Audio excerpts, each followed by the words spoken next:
Right now. Okay, good. So right now, if you're on YouTube or Facebook, you're going to see a blank screen that says we're going to start soon. We're going to start in 5 minutes, but I thought it'd be more fun when I give instructions to tell everybody to not talk about certain things because this is a public forum and Big Brother is listening. I know. If you've ever seen like 1984 or anything, it's interesting because the thought police are out there. So I've changed the term Voldemort, okay, which you can't even say the injectables. I'm calling everything an injectable medical intervention. So that way it should be safe. We should get us by the sensors. But current injectables literally don't have any long-term studies. So, the question was brought up, how can some people get injectables and not have an issue and some people get injectables and die?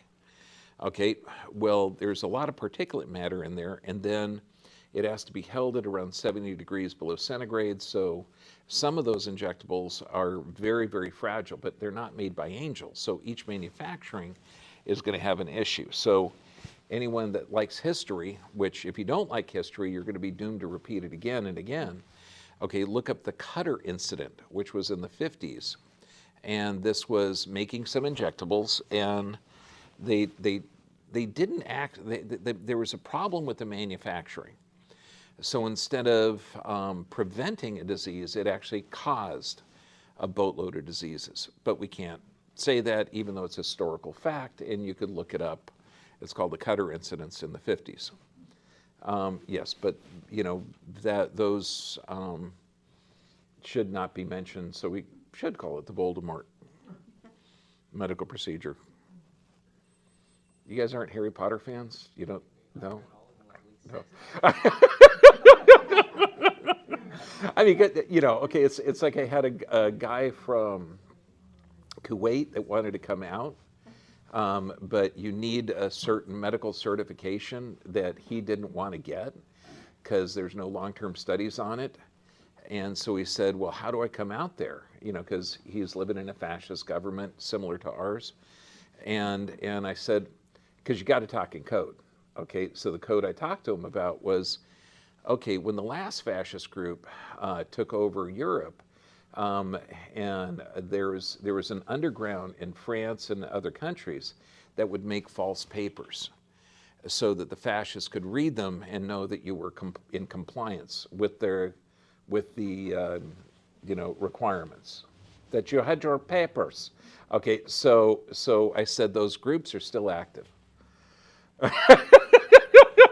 Okay, so get the fake paper. Okay, it was worth a shot, Yeah. 1 minute? Oh, hot damn. Good. Soon it'll all be illegal. Yeah, but And then we'll just have to say we're talking about. Yeah, well, then we change the laws. Because this is a country of the people, by the people, for the people. Right. Yeah, so we're going to take it back. Why don't I leave California? We're going to take it back. 30 seconds. 30 seconds. Put me in, coach. I'm ready to play. Yeah, this is going to be a fun talk. I like this one. I hope it doesn't get censored.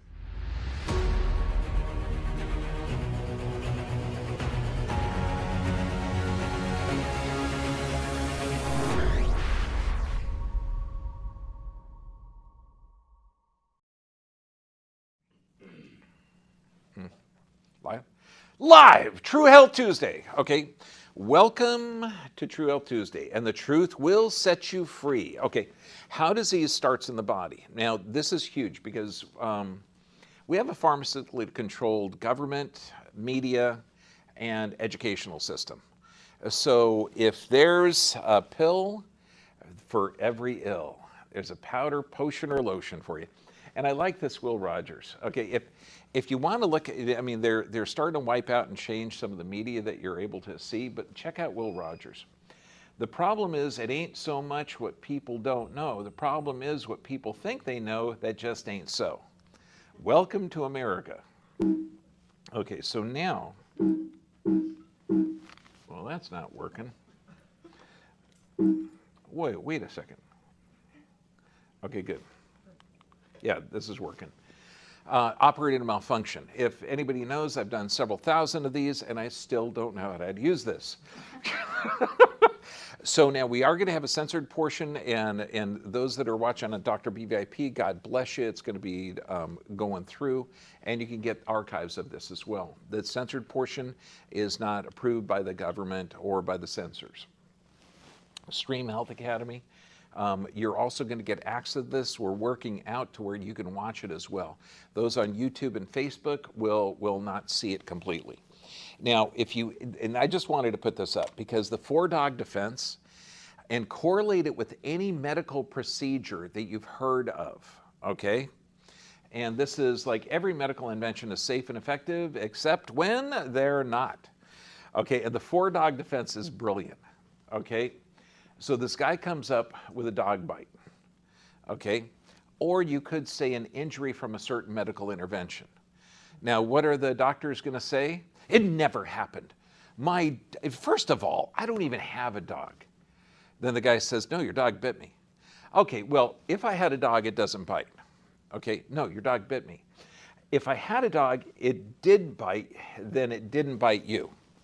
No, your dog bit me. If I had a dog and it did bite and it bit you, then you provoked the dog. Okay, correlate this with any type of medical intervention that is forced on children to go to schools. Okay, just, Okay, so this is the source of how disease begins in the body. And I'm going to present the Latin version, then I'm going to present the English for regular humans. Kinesio means movement. Path means problem with the movement. Ology means study of it. So when we say kinesiopathophysiology, this is the study of abnormal movement affecting the body. And this could be altered biomechanics, something. And when you look at this, you've got a normal human being. Now, the nervous system is the only system that's completely encased in bone, the central nervous system. And you have certain structures that the head should be over the pelvis. It has a 45-degree, 36, 32-degree curve, and it's like this, so it's indestructible. So now if you have an alteration in movement, this can lead to a cascade of things, and this is the cascade. So first, an alteration of movement, number one. Then the nervous system gets kicked in. And this is really simple. So all you got to do, if you're sitting up, slide to the side. Let's induce an alteration of movement. So what do you first feel? You feel the muscles start to tighten up. Okay, but it's really, when you do this, what causes the muscles to tighten? It's the nervous system. And if you've had some kind of trauma, the nervous system is going to react because the nervous system is the window to your environment. And this could be that sympathetic fight or flight or parasympathetic response. And you need that balance. But when you have a physical alteration, you're going to have a nervous system adaptation. This leads to the muscles. Now, the muscles that run down either side of the spine, and I'm talking from the skull down to the pelvis, on either side, about 3-4 inches on each side, they're not under conscious control. Like you can tighten and loosen arm muscles. You can't tighten and loosen these. They're under proprioceptive control, or how your brain views the body. But if you have an alteration in movement, bam, those muscles fire off. And this is where that stiffness and tightness comes from. The problem is, if those muscles tighten up, then you're going to change how the structure works. Okay, you're going to change what's called the histopathology. And this is the cell production actually changes, and this leads to disease. Now, when you look at this, the neuropathophysiology, the second part, so you have some kind of alteration of movement leading to an alteration in the nerves. Now, if you've ever heard of neuropathy, okay, which drives me nuts, you know, I guess so many patients in, they go, oh, it's neuropathy. Okay, this is a catch-all BS diagnosis. Neuropathophysiology. So neuro means nerve, path means problem, physiology means that how it's functioning, and ology means study. Affects the nervous system. refers to a pathophysiologic conditions that affect the nervous system. A more recognizable term would be neuropathy. Neuropathy is not a single disease, but rather an umbrella term used to describe a host of disorders that affects various nerves in various ways. So wait a second, that's the second alteration. So first you get the movement alteration, then you get the nervous system, then you get the body's responses. Okay, so let's do this in English. Trauma and stress first. What could the trauma be? How about, I don't know, Pitocin given to the mom? Or how about a birth trauma, knowing that C-section birth, 4 times the amount of pressure is placed on a kid's neck? How about the slip off of a slide? Has anyone gone here and done something their mom told them not to do? You know, like go down the slide backwards? You better raise your hand, sir. I know you did that stuff when you were a kid. Don't mess with me. Yeah, but what happens is, okay, did you get the wind knocked out of you? Absolutely, but we're not taught to look at the structure. Now, autonomic adaptation, okay, so if you do have an alteration in the structure, your autonomic balance or your body's view of the time and space in the world, is it safe, parasympathetic? Is it dangerous? Is it safe, healthy thyroid function? Is it dangerous, adrenal dominant? So your body is going to respond based on the movement and perception of your nervous system based on where it's encased. Then you get the postural muscles, you get the change in tone.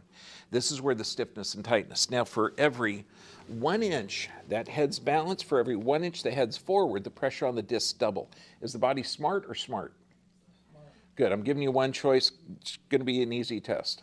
Okay, so the muscles back here fire up. And I had a doctor observe in a day, and she graduated from a school that didn't teach her chiropractic. And I said, and this is what I used to do to mess with students.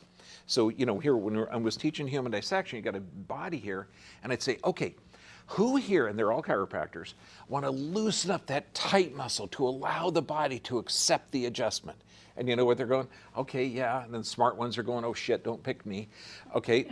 And and I picked somebody with forward head carriage. And now for every 1 inch of forward head carriage, the pressure is double. So I'd say, is the body smart or stupid? Okay. Smart. Okay, great. So if that heads forward, these muscles are screaming to reposition it. And if you relax these muscles, which way is the head going to fall? Boom, further forward. So you got to find out why the muscles are firing, because if that heads forward, those muscles are going to be firing off. That's the third part. So you get a structural problem creating a nervous system issue causing the muscles to fire off.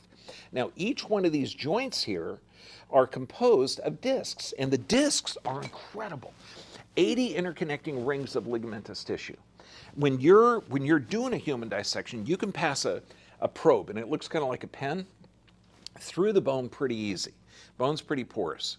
You can't beat it into a disc with a hammer. I mean, the discs are that tough. But the discs have a horrible blood supply. They get their nutrients through movement. So if you cut the whole body from here up off, and this is the pelvis, this is the butt area, okay, you're probably talking on an average human 80 to 100 pounds sitting on the size of a 50-cent disc. So those blood vessels there would be crushed. So it gets its nutrients through movement. So you have a trauma, causes the nervous system to fire off those muscles, causes the muscles to limit motion, and the limit motion literally changes the tissue production. So, and this is everything. So when you change the tissue, the histopathophysiology, you're going to change the amino acids that you have, that you're going to build healthy ligaments. You're not going to be able to have those raw materials, so you're going to build a cheaper body. The disc gets compressed, and then the whole system distorts. So this means that's when you get the disease. And this is the absolute changes. So the diseases, and you could talk type 2 diabetes, inflammatory bowel disease, fibromyalgia, you know, all of these different diseases, they're not actual diseases. They're the end result of a process.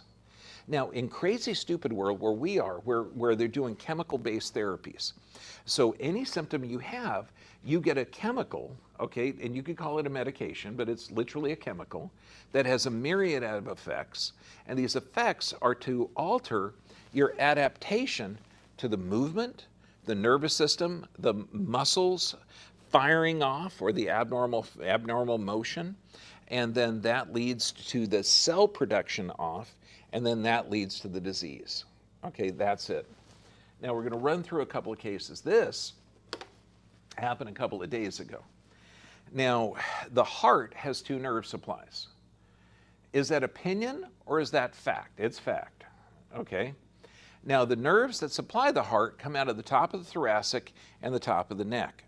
This gal comes in and says, I'm concerned about cardiac arrhythmias I'm having, and my doctor wants to give me a pacemaker. And I told her, well, the heart has what? Two nerve supplies. We're going to see a problem here and here.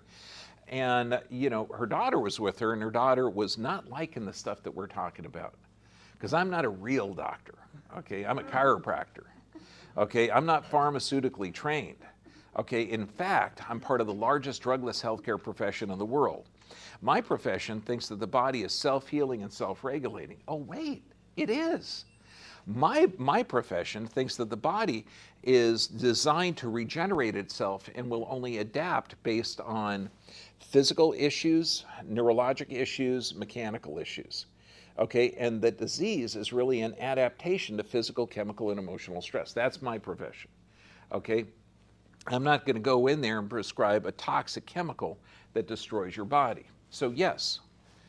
And I tell them, I said, well, we're going to find a problem in both of those areas. So what you're looking at here is on the top of the rib cage area, significant rotation in the sympathetic nerves that supply the heart.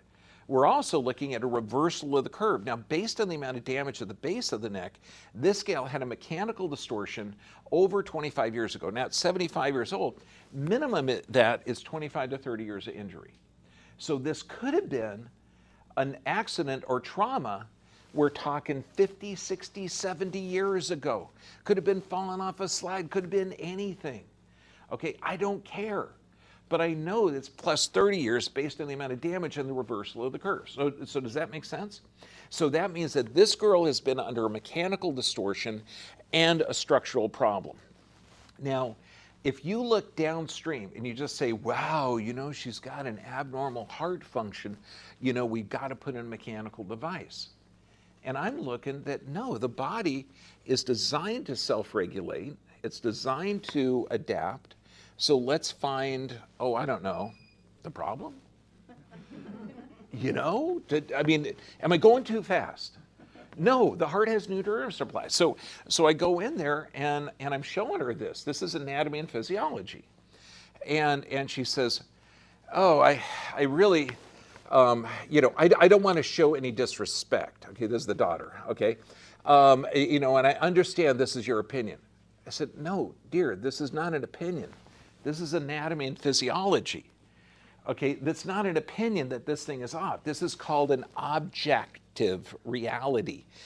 Object means you have something to show that you can measure. That's inter-examiner reliability. Any doctor that can't see this says you're blind or stupid, okay? If you're looking at a structural deviation, you know that there's probably a problem. Wait, I know, say duh. I know, use that phone piece, dear. Okay, so then, I asked her about injectables, but I can't talk about that. But 3 prescriptions. What do you think the prescriptions are for? Well, if the heart's not functioning correctly, they're really concerned that interruption in beat will cause the blood cells to stick together. And you got to be really, really careful, okay? But when you go from sitting to standing, guess what? Your heart has to go up, okay? When you pick up those bags or lumber or anything and you walk up, guess what? Your heart has to go up. You put them down and you deep breathe, the heart slows down. So the heart is always increasing, decreasing its rate and rhythm. But why not? Give a blood thinner. Of course, that does damage the kidneys. And now if the blood's not efficient, then the blood pressure is going to be high. If the blood pressure is high because does she have physical stress? Yeah, evidence of a 30-year-old trauma. Okay, that means the blood pressure is going to adapt. Wait a second. So we got the physical trauma. We know over 30 years of injury. We know that the nervous system is put her in a fight or flight state. How do we know? Because I measured the friggin' thing. Okay, there's the nervous system.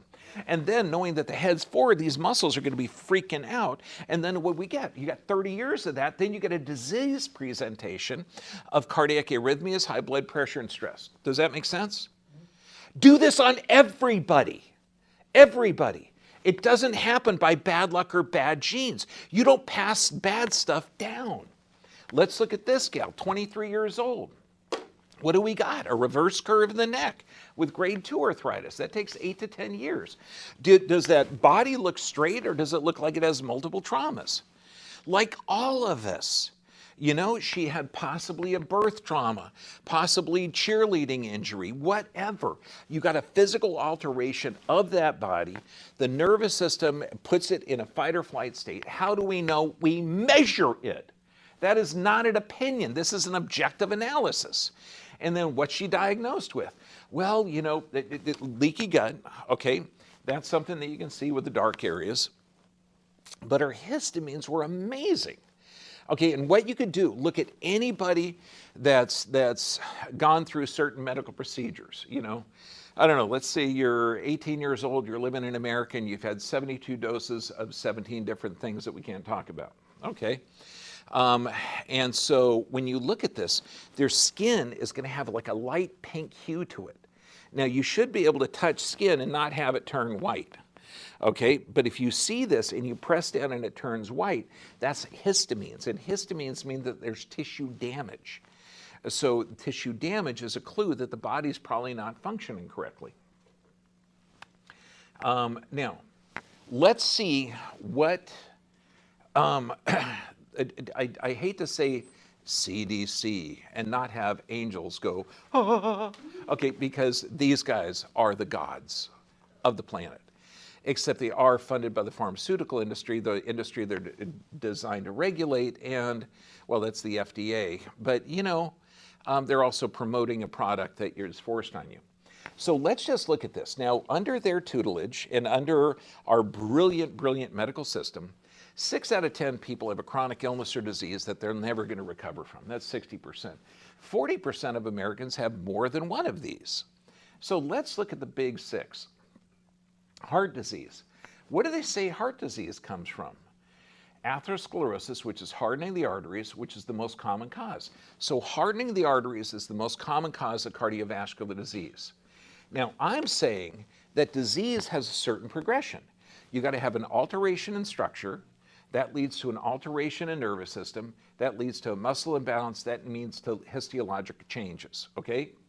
And then that leads to disease. Okay, disease is the end result. So let's look at atherosclerosis. So one, that's the most common cause of cardiovascular disease. What's it from? Unhealthy diet, lack of exercise. So that means a movement alteration if you're not exercising. What's cancer? Cancer, gene mutations that you're born with, and all the stuff you've acquired throughout your life work together to cause cancer. Really, we know cancer is not genetic based on studies, but you know they're still stuck in the old world. That's cool. Okay. For instance, if you've inherited a genetic mutation that predisposes you to cancer, that doesn't mean you're certain to get cancer. Okay, now, if this doesn't make any sense where they say cancer is genetic, and then they say it's from all the stuff that you've acquired, but then they say if you have that gene, it doesn't really mean it. Okay, don't worry, we're in California. Dude. Okay. COPD from some type of environmental stimulus. So you get the normal human being, they had some kind of environmental stimulus and your body adapts. Strokes, oh my gosh, most often caused by atherosclerosis. Well, that's also heart disease too. Now, hardening the arteries also carry the same risk effect for heart attacks.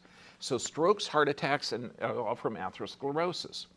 Alzheimer's, genetic and lifestyle environmental factors. So again, we're looking at some type of physical, chemical, or emotional stress. Type 2 diabetes, several causes, genetics and lifestyle. Lifestyle again, wait a second. So we've got multiple diseases here that are really the end result of a lifestyle.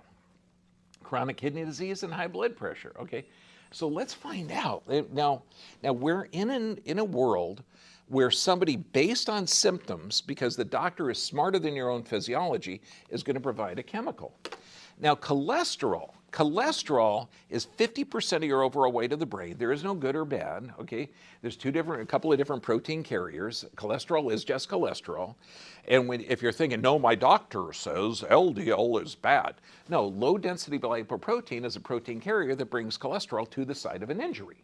So if you have high low-density lipoprotein, it means you got tissue damage or you need hormone production because you use cholesterol for hormone production. If you have HDL, high-density lipoprotein, that is when bringing cholesterol back to the liver for storage because cholesterol is really, really a complex thing. So ignorant doctors will say, ooh, your LDL is high. No, that means you have tissue damage. Ooh, your HDL is high. That means it's good. No, it means you've just repaired the tissue damage, okay? And you don't get it from diet. 80% of your cholesterol is coming from your liver. You produce it. Oh, wait a second. In 2015, they said statins, cholesterol-lowering drugs, increase hardening of the arteries and heart failure.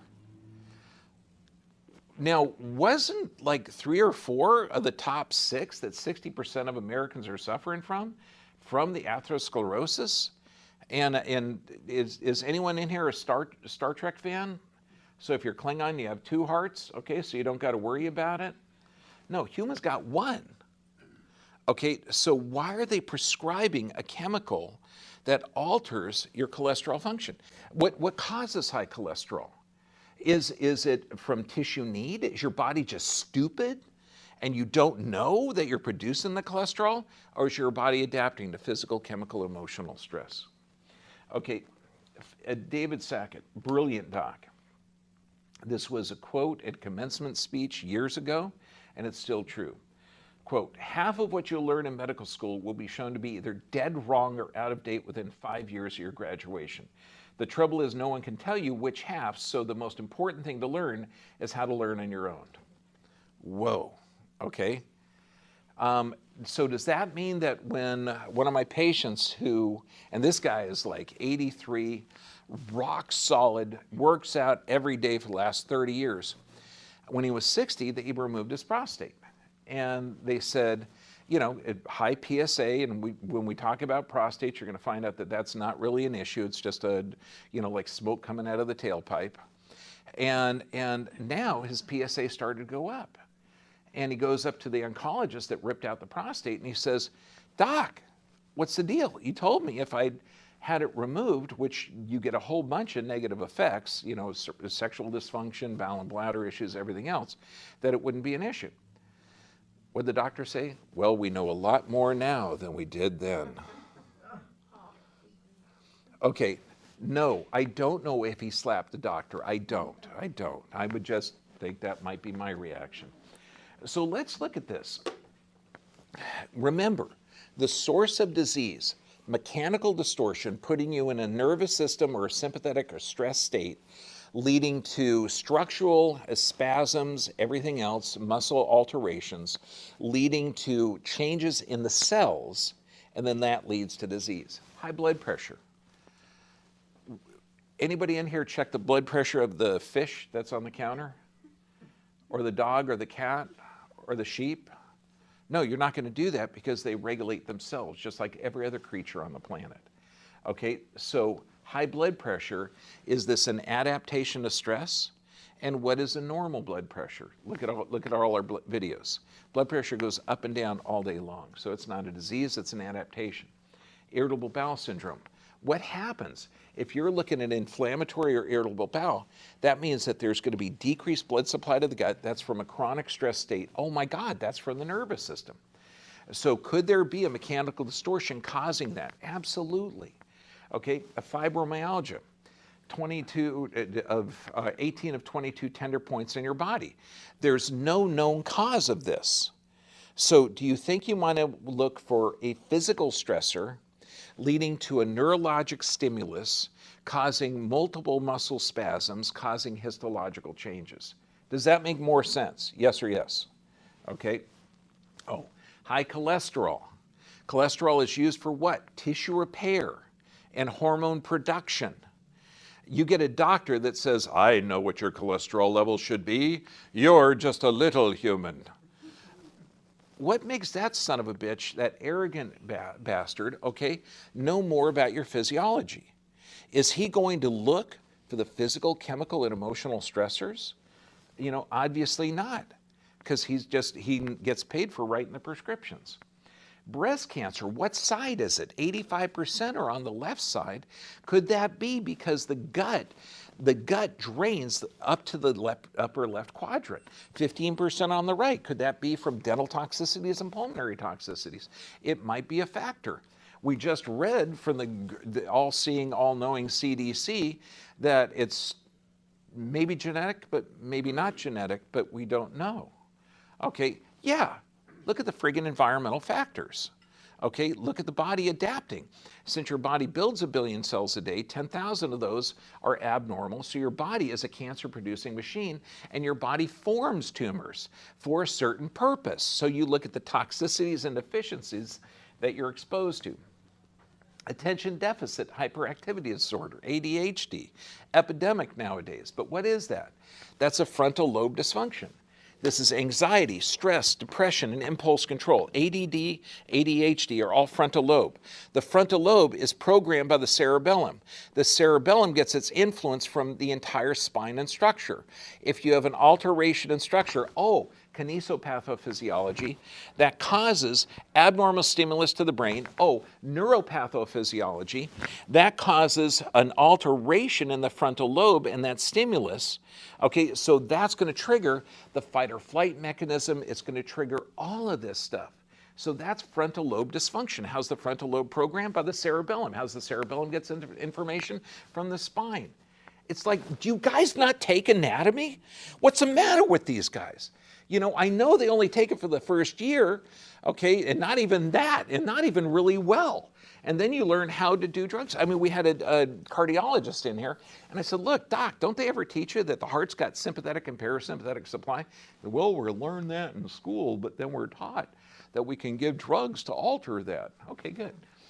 Difficult menstrual cycles. Do you think that there might be alterations in hormonal influences like endocrine disruptors, glues, plastic, pesticides that can alter the female hormone? Or do you think possibly there is what are we talking about? Mechanical distortion of the pelvis. You got the parasympathetic nervous system that's here and here. So if this person, dramatic effect, just fell. Okay, they were cheerleading, they fell on their butt, they were skateboarding, anything. If you alter this pelvis structure and there is no muscle that crosses the posterior aspect, piriformis on the front, so if you damage this, guess what they're misdiagnosed with? Piriformis syndrome, or an unstable pelvis, or disc injuries in the low back. Now that sacral plexus supplies the entire pelvic floor. So what are you looking at? You're looking at sexual dysfunction. You're looking at difficult menstrual cycles. You're looking at all of that. Okay, so what was that? Mechanical distortion leading to a neurologic adaptation, leading to muscle spasms which alter the cell production. Erectile dysfunction, ED. Do you think that's from that area? Possibly could be. We know it's an autonomic dysfunction. And doc, do you know how we teach it? Point and shoot. Parasympathetic is the arousal, sympathetic is the ejaculation. Okay, so you got ED, man, you got that. I mean, guys can't even say ED. I once knew a guy that was so dumb he couldn't even spell ED. Okay, I know. What's that? Boy. Sounded like it was funny, but I just don't get it. No, it's the old thing. It's like I once dated a girl that she couldn't even spell VW. Okay, so low back and neck pain. Obviously, this is a problem. Okay, it's supposed to function normally.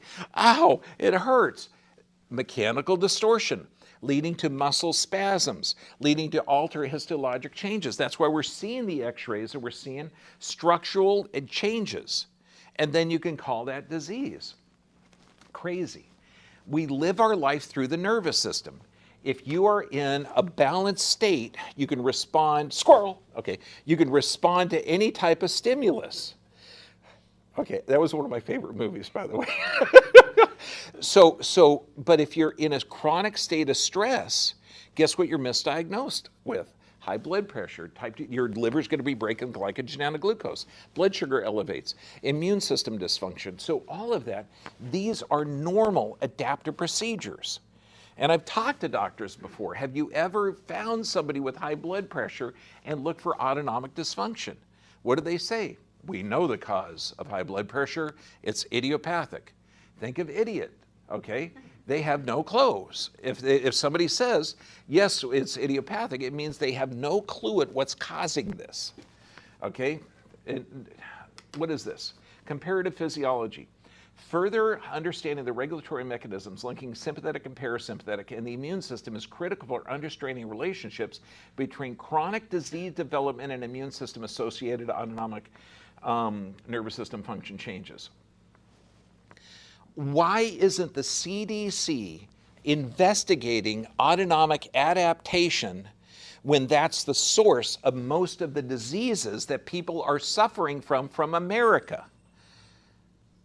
Survey says, yes, they are bought off. Good one. Yes, you get a prize for the front row. It's ridiculous. We know the cause. Okay, it's an adaptation. You got to look for the physical, chemical, and emotional. You can measure this stuff. Okay? Heart rate variability measures it very, very accurately. Okay, and we do pre and post measurements. It's fantastic. You can tell if sympathetic, normal, or parasympathetic. Think of how crazy this is. Now remember, the source of this, I don't think I've said this yet, mechanical distortion followed by an autonomic adaptation, followed by muscle spasms and histologic or changes, and then you have the disease process. What are we looking at? 65 years old. Now this is super young. I'm going to be 63 in about another month. Okay, so I'm telling you, I think I'm going to peak when I'm about 90. 65, wrist pain, high blood pressure, headaches, anxiety, and insomnia. So what do you get if you have high blood pressure? 2 high blood pressure medications. Now, does this help oxygen to the brain or slow it down? Okay, it slows it down. So now knowing that the brain, little 2.5-pound brain, burns 90% of the body's oxygen, could this lead to certain types of dysfunction, like anxiety or stress? Yeah, all you got to do is read the label, okay, and you'll see it says it on there. It says anxiety, stress, depression, impulse control. I mean, this is because you're, and I tell the patients what I'm saying. Look, you put a plastic bag over somebody's head, what are they going to have? Oh, they're going to have a little anxiety. They're going to have some balance issues. They're going to have a bunch, yeah, because their brain's running out of oxygen. Thyroid. Remember, if you have an alteration in structure and you're looking at a reverse curve of the neck that's been there for 15 to 25 years, you're looking at multiple rotational malpositions. So we got the physical structure causing, with the head being massively forward, causing tight, stiff shoulders, in-betweener shoulders, miserable, okay? Causing the histologic changes where we're seeing changes in the discs and the bones. Okay, and what does she have? She's misdiagnosed with high blood pressure. She's misdiagnosed with a thyroid. She doesn't have thyroid. She's got an adrenal dominant state. Why? Because we're looking at the histologic changes, the cellular changes based on the environmental stimulus. You got the physical structure altered, followed by the nervous system, followed by the muscles, followed by the changes in structure. Go on, say it with me. Wow. Okay, so now I know her medical doctor said, they got to shorten one of the bones in her hand, even though it worked 65 years and we must shorten the bone in the hand. And I've actually seen that. Don't laugh, man. When you see a couple of people that come in with a bone cut and they're just having one bone that's operating the hand, and they say, yeah, it hurt before they did that, then they cut it and removed it, now it doesn't hurt. Okay, now, knowing that the gut is 80 to 90% of your immune system, anytime you take a toxic chemical, it can alter that microbiome and lead to disaster. So what kind of things can alter the microbiome? Well, the chemical intervention that your doctor is going to do. Blood pressure, sedatives, anxiety, antibiotics, pain relievers. Statins, we already saw that cholesterol-lowering drugs cause an increase in hardening the arteries and heart failure. All you got to do is, I know this is scary if you're taking a drug, read the freaking label. Okay, those aren't side effects. Those are effects. You give 10 people one drug, are you going to have one response? No. No, this is insane. New England Journal of Medicine and Harvard Medical School says the current system is so dangerous that you should not go for your annual physical. If you have a whole boatload of symptoms and you're really, really sick, then go. Okay, because it results in a battery of unnecessary tests. It's ineffective at presenting disease. Alan Gurl says, look, since, it makes sense in theory, but since our therapies and interventions are so toxic, we need to change the way doctors are paid. Because if they keep prescribing drugs when you show up, and those drugs are incredibly toxic to your system, we need to change that fee-for-service method. It's just not working well for humans. And in fact, the more money you spend on the system, the sicker you get. There's an inverse relationship. So let's look at real doctor stuff. Okay, when somebody comes in, knowing that only 10% of the nerves that come off the spine, 10% of the nerves, 90% have no pain fibers. 10% do. So if the doctor says, gee, how do you feel today, Bob? Okay, they're getting erroneous information. If you look at bunion formation, that bunion is not growing. This means that the foot is atrophying up. This means that the nerves that exit the pelvis are compromised. Now, if you have a foot like that, is your gait going to be normal and healthy or a little bit off? Would that be a mechanical distortion? Would that mechanical distortion lead to an alteration in nervous system? Well, you have a pelvis here, and that's part of the parasympathetic nervous system. Now, you alter that parasympathetic nervous system, you're talking constipation or runny stools, right? It's going to be there. So when somebody takes this off, I say, wow, you got interruptions in sleep patterns, don't you? Yeah. You've got to look at this. The body gives clues. And one of the most brilliant doctors I ever worked with said to find out what's wrong with the patients, you got to do two things: ask them and listen. Physical, chemical, emotional stress, you got to look at it. Now, look at your family and friends. How to recognize neurologic damage. Now, we had one of our patients that saw this, and a lot of this stuff has been censored, so I can't show a lot of the signs or explain the neurologic damage that kids go through. But if you see and you get one eye looking one way and one eye looking the other way, that typically indicates nervous system damage. If you look at dark circles, if you look at toe walking, and human beings should be able to walk like this, toe walking is like this. If you see that, that is brain damage. Okay, and so what is that? This is a mechanical distortion leading to altered nervous system function. Leading to everything. But if you look at abnormal posture, you look at kids standing like this. They're not standing like this because they're badass. They're trying to drop the shoulder. They're trying to take the pressure off the pelvis. They actually think this is comfortable. It's mind-blowing that we're missing this. We're missing these clues. And doctors are the worst. They're not opening their eyes and seeing what's happening with their patients. Anybody that's been teaching for more than 20 years, I look at them and say, wow, you've been teaching for more than 20 years? Then you've seen the change. You know what they do? Yeah. And they look at the ground. We're missing this. This is how you check your kinesiopathophysiology, your neuropathophysiology, your myopathophysiology, your histopathophysiology. The end result is the disease. You got to look at how it starts. Number one, you got to get your nervous system checked. How do we do it? We do digital x-rays, nerve scan, heart rate variability. We also look at live blood cell analysis to see if the cells are separate and holding oxygen. And we do a thermography to look for chemical stressors. Vagus nerve, gut-brain axis. Now, wait a second. The vagus nerve, it begins here. It's one of the cranial nerves. It's the 10th one. It exits here. It goes down through on front and back of the esophagus. Okay, and this goes in, and everything it does, and it does the gastric motility, excretions, everything, that's only 10% of its function. 90% of its function is sensory. This should blow your mind, because why? Without digestion, you can't regenerate your body. Now, it's involved in control of mood, immune system, digestion, heart rate, everything, okay? And it's one of the connections between the brain and the GI tract. So if you have alterations of this one nerve, what kind of diagnoses can you have? Gee, depression, post-traumatic stress disorder, inflammatory bowel disease, and multiple others. The brainstem plays critical roles in mood and anxiety disorders. So that means that you would have to have a mechanical distortion leading to an autonomic dysfunction, leading to muscle spasms or alterations in physiology, leading to histologic changes, leading to that. Does it make sense yet? Okay, good.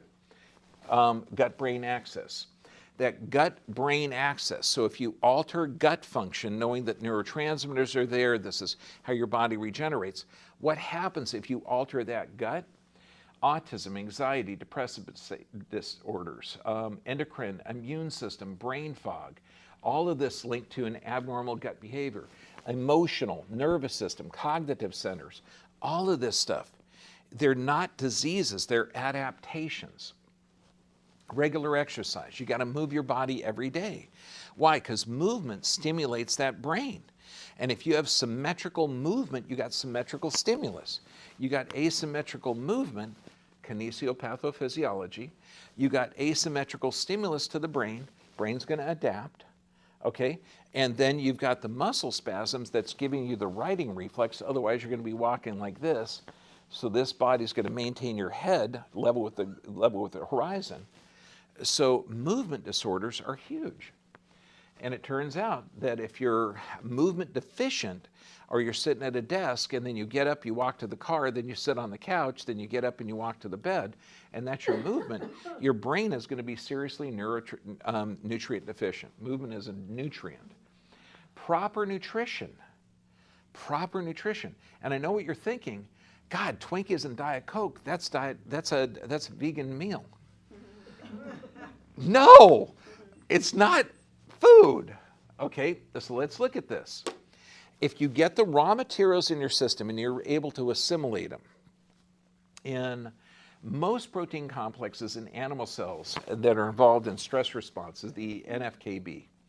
Now this is dangerous because this is linked to a number of different diseases. So we have stress, physical, chemical, emotional stress. Now, how do you deactivate this? Well, first, let's look at it. NFKB, it's involved in cancers. It's involved in hardening of the arteries, just like the cholesterol-lowering drugs, and about 3 of the 4 of the 6 things that the CDC says you're at risk for. Heart attacks, diabetes, allergies, Crohn's, multiple sclerosis, Alzheimer's, osteoporosis, septic shock, and AIDS. Wait a second. All of these different diseases have this thing indicated in it? Are these really diseases, or are they adaptations to a chemical assault on the body? So what deactivates this? Holy shoot. Okay, nearly every fruit and vegetable. So does that mean that if you eat more plants and they happen to be organic, that it actually gives you the right raw materials and you might be able to build a healthy body? Whoa, I know what you're saying. Whoa, dude, that means if you eat right, you might get healthy? I know. This boy talking crazy. Okay, so sufficient rest. This is when your body regenerates. How do we know that? If you have poor sleep patterns, you're going to have elevations in cholesterol. Why? Because you need cholesterol for hormone production and tissue repair. Sleep is when your body regenerates. You got poor sleep patterns, you got high disease rates at 9 hours or more sleep or 5 hours or less. Sleep deprivation, physical and mental, weaken the immune system, higher disease rates. Why? Because you're not regenerating a healthy body. Prayer and meditation. Why do we put this at the end of each video? Because if you're able to get in that parasympathetic state, connecting with a power greater than you, if you don't understand that God exists, don't worry about it, He knows you do, okay? Or she does, however you want to do it, okay? But you've got to have this energy. You're more energy than matter. And we've taken the spirit and the energy out of the human being. Okay, and in the ignorant physical medical world, they go in and they say, well, yeah, you're just a collection of parts. Really? So what's the most important part? The lungs? Well, that can't function without the brain, and the brain can't function without this. No, there's an interdependency. You have to look at it. And this, you work on the brain. Japanese study. You had a group of kids that had an allergy reaction to a plant similar to poison ivy, and they tested it. They had a bunch of kids in the room. They rubbed the plant on their arm, and then they rubbed one that wouldn't cause a rash on the other one. And sure enough, 100% of the kids developed a rash. What they didn't tell the kids, they switched the leaves. So these kids with their brain had to express a rash where they didn't have the stimulus and had to suppress it where they should. The brain, you master your emotions, you change your physiology. Cancer reversed, adenocarcinoma. These rats were going to die between 14 and 27 days. All the guys did was hold the rat.